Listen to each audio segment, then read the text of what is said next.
we pump in the air, do you want this to seal it? Nope. You got it? Yep. Okay, Ellen, if you're watching, totally love you. Go. Oh my gosh. It's working. It's whacking. No, yeah, keep going. Keep going.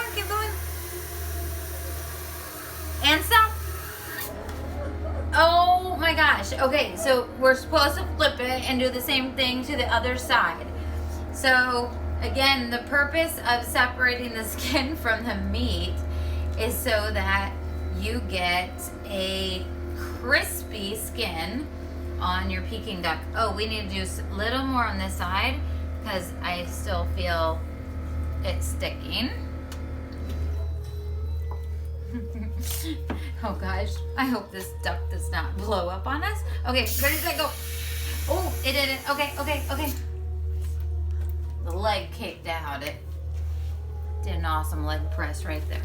All right, flip. 1, 2, 3. Other side. Ugh, hand char.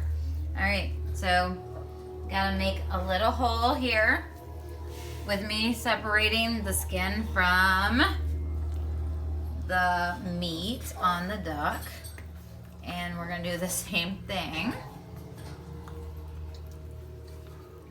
And again, we're kind of sealing off the hole at the bottom of the duck so that the air doesn't go out of the duck, it goes through the skin of the duck. Okay, ready? Okay, and go.